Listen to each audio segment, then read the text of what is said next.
I'm ready to enjoy the sport, and yeah, I'm happy. See you soon.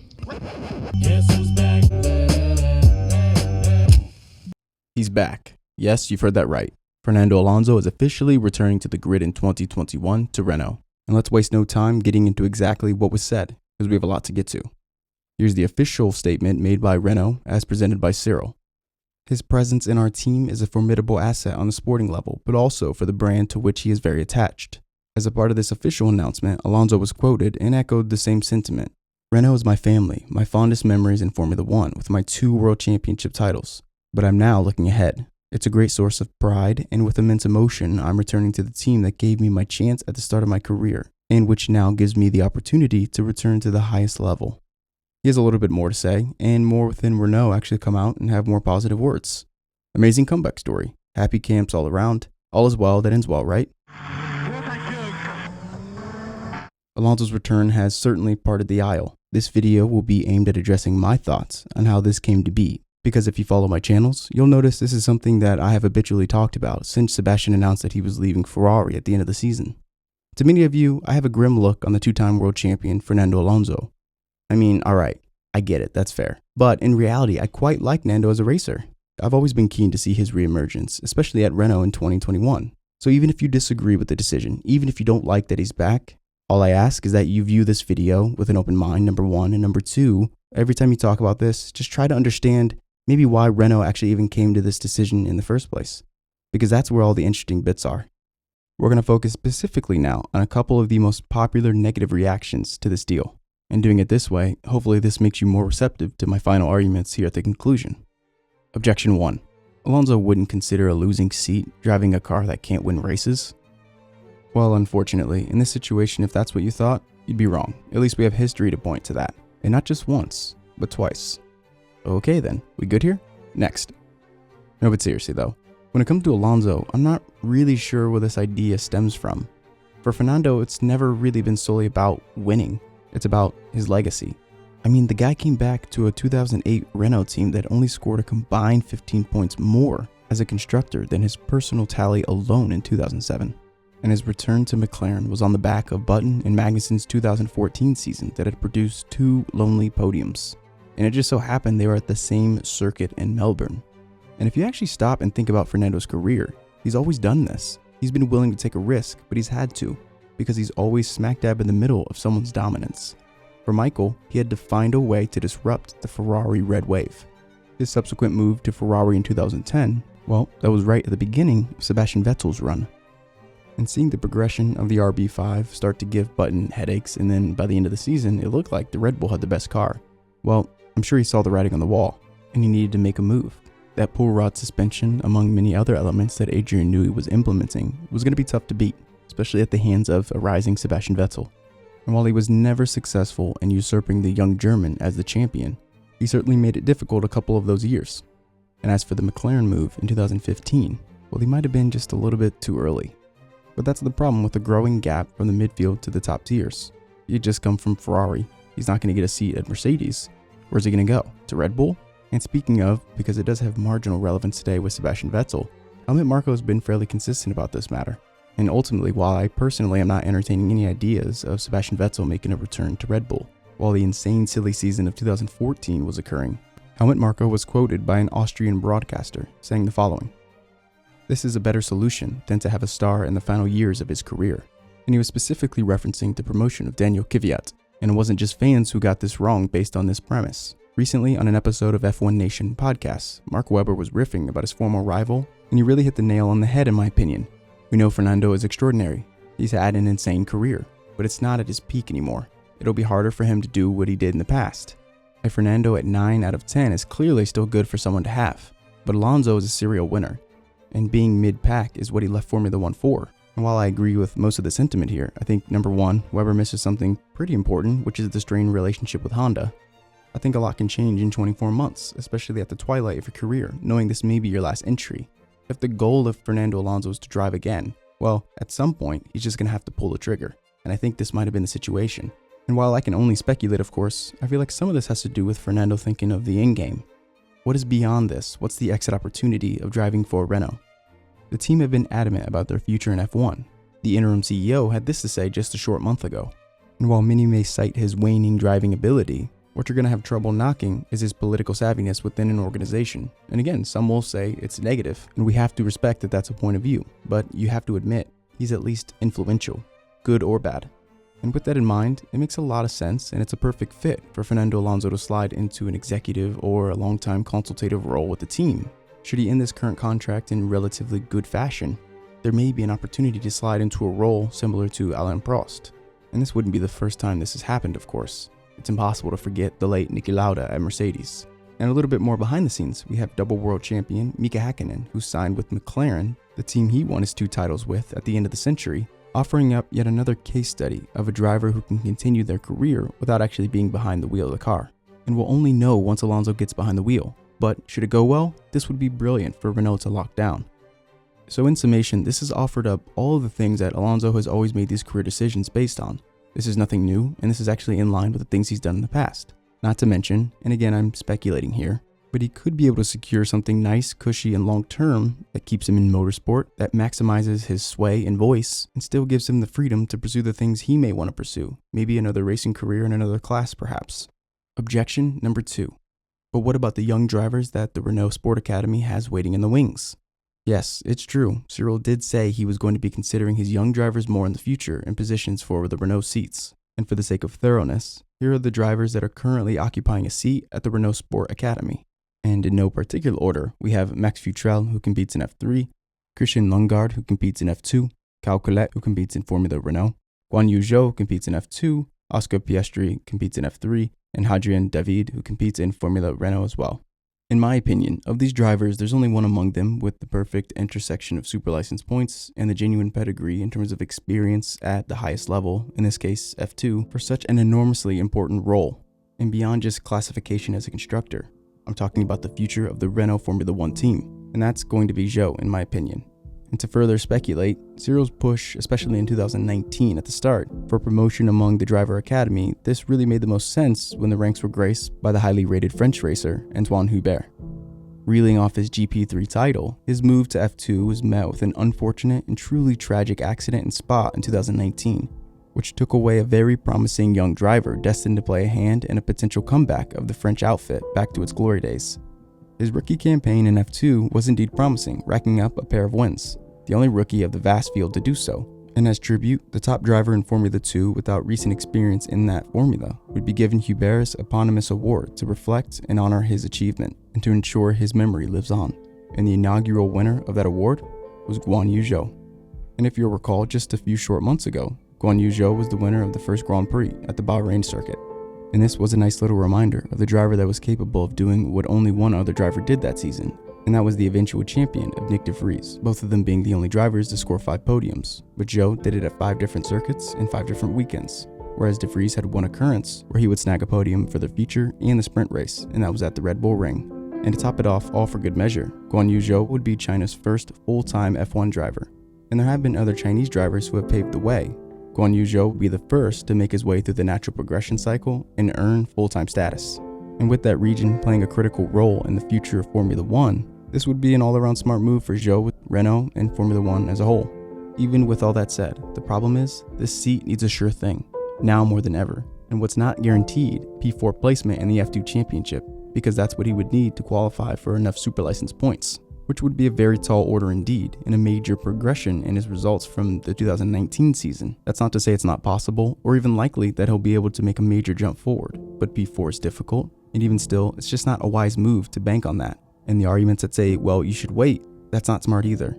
Just because a driver is available now does not mean they're going to be available at the end of the F2 season. If anything, you can almost guarantee they're not going to be available. And if for some reason you're clairvoyant or you know what's going to happen in the season, you at least need to consider it from Cyril's perspective.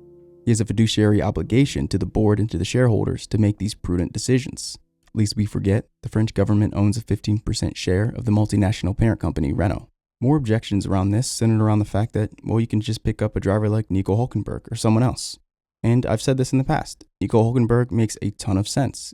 And actually, to me, from a dollars and cents perspective, he's the most rational and logical choice here. But as we know, teams don't always go with the quote-unquote smart move. And this cuts against what I'm about to say next, and I'll lay out the exact argument I laid out a month ago. which thought that this decision would be less rooted in smart and more out of principle, which takes us to the final chapter of this video. I've ultimately distilled my argument as to why Alonso is reuniting with Renault and why now into 3 main points, and here's the story behind each of them. Number 1. Renault need results to cement their long-time stay in Formula 1. I'll be brief here because we talked about most of this already, or at least hit on the underlying motives when we were talking about Zhao. Renault has entered the sport, left, and re-entered the sport again. In the case of a global financial crisis or another swan event that we can't predict, Renault is not safe, and we happen to be in one of those events right now. And for whatever reason, F1 fans either choose to ignore or just don't want to look at the facts that many teams are in dire circumstances. They need F1 racing to happen to stay afloat. Williams comes to mind, even McLaren have all made these things public. At the start of the next season, Renault will be an engine manufacturer who supplies no one but themselves. Think about that. They've dropped dramatically in the standings. Even a multi-billion-dollar multinational company is going to need sponsor money. They're going to need support, and they're going to need drivers. And even if that means securing a short-term deal with a bright flame like Alonso, if that's what it takes to get a surprise podium, to maybe get a result that you weren't really expecting, it might be worth the risk. Yes, I do think this is going to hurt the image of the driver program, but I'm also certain the driver program will understand if Alonso can pull in money that will certainly fund that program. So with an F1 program being evaluated with a closer eye, it makes a lot of sense and a good performance bet to put Alonso in that seat, even short term, even with the hefty price tag. Let's make sure to call it what it is. Because of the civil suit, we know Ricciardo's price tag was pretty major, but I didn't see anyone talking about the finances and being concerned with what was going on at the accounting department at Renault when Ricciardo was taking the seat. So let's not play the game now, which takes us into the second point. Renault has something to prove now, and Alonso can help them do it and reclaim that narrative. Zero. He needs a driver and an engine. Yeah.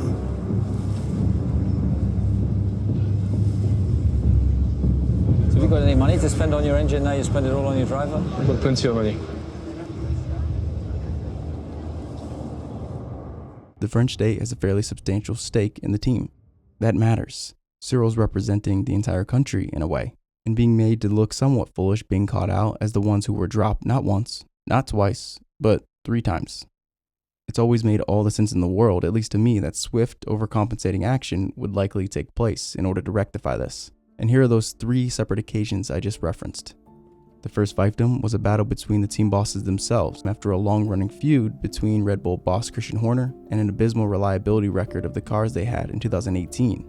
Making matters worse was the Red Bull success they found with the newly partnered Honda engines. And remember that, because that's going to matter here in a second. The second fiefdom came when McLaren dropped Renault to favor Merc Power in 2021 and beyond. And this one isn't controversial at all, it's just in conjunction with the other 3, especially this next one, that make it interesting. Because that third fiefdom, that's actually a battle between Ricciardo and Renault. And this is one where I can actually see both sides. If you pay a driver millions and millions of dollars to partner with you to build a future, despite the contract clearly agreeing to just 2 years being the partnership, and they shouldn't be surprised, I can understand how they might have hoped that those millions of dollars might have bought a little bit of trust from Ricciardo and say, look, I'll stick around for another year, I'll extend a little bit. But I also perfectly see the other side of this, which is Ricciardo's side. They didn't deliver on what they said, the contract was 2 years, end of story. I agree with that. There's nothing wrong with that. But it's the fact that he left, it's the fact that the conversation started earlier, and it's the fact that he went to McLaren of all places, which again, think back to the last point. And this is also pretty evident in Cyril's press release when they announced the departure of Ricciardo from the team. Within the statement that you can see on screen, the one thing I want to highlight is Cyril made sure to separate the fact that we're now in, quote, an extraordinary situation. And that makes perfect sense what he's referring to there. But immediately following that up with unity and commitment and how they're critical values to the team, well, that's very clearly a shot at Ricciardo for leaving during this, quote, extraordinary time, end quote.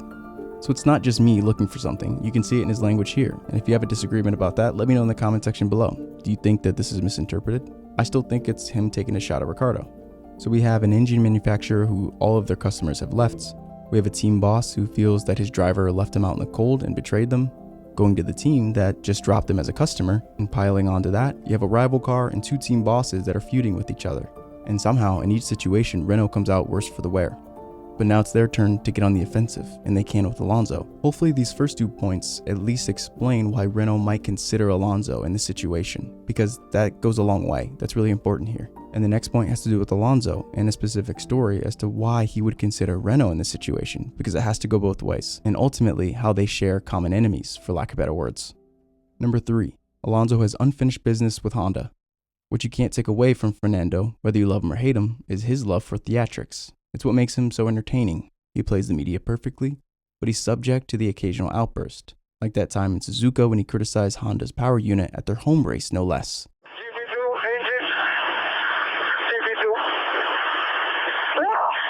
GP2 engine. He wouldn't live this down. This would be the final nail in the coffin to a tumultuous relationship he had with Honda and made things difficult with McLaren. He's since been regretful of that comment, but justified it by saying it was a private message and that it was broadcasted unfairly. After his Formula One exit, he was in hot pursuit of the fabled Triple Crown, and all he had left was the Indy 500 to win. And this section of motorsport history is pretty empty. There's only been one driver who have walked these halls, and that's Graham Hill. And to make this nearly impossible achievement a little bit more relatable, there have only been 19 drivers in history who have competed in all 3 legs of the Triple Crown and won just one of the events. And again, as a reminder, those 3 legs are winning the Indy 500, winning the Monaco Grand Prix, and winning the 24 Hours of Le Mans. And as it currently stands, there are only 2 active drivers who have competed and won 2 of the 3 legs, Fernando Alonso being one of them and Juan Pablo Montoya being the second. Montoya stood atop the podium in Monte Carlo in 2003, and then he drank milk on 2 occasions in 2000 and 2015. So yes, this would be a pretty major deal for Alonso to etch his name in history, especially as the door closes tighter and tighter for drivers being able to cross over. It was much easier years ago when tech wasn't as revolutionized and there wasn't as much competition in motorsports comparatively speaking to today's environment. It's highly unlikely a driver get a shot at this again in the near future, and that backdrop is important because it shows you just how much this could have stung Alonso when Honda reportedly meddled in his attempts at capturing the illustrious achievement. Stemming from that fateful GP2 comment in 2015, Honda would intervene and block him from using a Honda engine in his 2019 run, and this despite the fact that he was actually able to lead the 2017 Indianapolis 500 on a Honda power engine for more than 20 laps. But ultimately he'd fall back a couple dozen places due to engine problems. And this feud with Honda would ultimately force him to use a Chevrolet engine in 2019, and we all know how that went. Embarrassingly, Alonso would fail to even qualify for the race, so fast forward to his 2020 attempts, all he needs is a team and a car. An imminent deal would be set to greenlight his 2020 drive with Andretti, but the deal was subsequently spiked yet again. Initially, all of the reports and accounts of the situation made it sound like Honda was the driving factor behind all of this. After extensive digging myself, it isn't quite that simple. It turns out that Alonso couldn't actually reach agreement with the team itself, but it is true that Honda did still veto this deal. Background investigation into this and looking at all of the available evidence, it just looks like they were overruled. But regardless, both camps still couldn't come to terms. And I wanted to be sure to give both sides of the account, even just briefly, as to not sensationalize, because I think that was the problem at the beginning of this. That isn't to steal from the fact that Honda certainly made things difficult, there's no doubt about it. Even with the persistent speed bumps and the hurdles getting in the way of Alonso competing in the 2020 Indianapolis 500, he found a deal, he found a team, and he actually may be pretty quick. I don't know about winning, but he'll have a shot. The Aero McLaren SP, if he brings it around safely, could be there. Now that you have all of the relevant context and the storylines that at least I think drove this decision, doesn't it seem like a perfect time to announce this? His Indy ride just around the corner now that it's finally been confirmed? One of the Red Bull cars retiring from the first race? Renault getting their former champion back in their overalls? A dynamic driver lineup that can actually punch back on behalf of Renault? Esteban Ocon driving next to a driver he admires and respects? Fernando Alonso with absolutely nothing to lose. Unfettered access to the highest levels of performance of that car, I would imagine. He's been given another shot to potentially you, anyone who doubted him, anyone who says he's past his prime. He can prove them wrong. And what we know of Fernando Alonso is he runs on that. That's what motivates him. So whether it's going to be a spectacular fail, a horrible flop, or it's going to be a phoenix that rises from the ashes, a comeback story of the ages, how can you not be excited? Because what it won't be is boring. Isn't that what everyone wanted? To be entertained? Haven't we been asking for this? Now we have it. Now let's see if the former champion has a little fight in him after all. I know I'll be there to watch, and I'm sure you will too. Speaking of, thanks for watching this. I appreciate your time. Subscribe if you haven't already. You can play a major role in how the channel grows by sharing the video. I look forward to giving you more F1 stories and in tandem with the 2020 season analysis. And I'll see you very, very soon.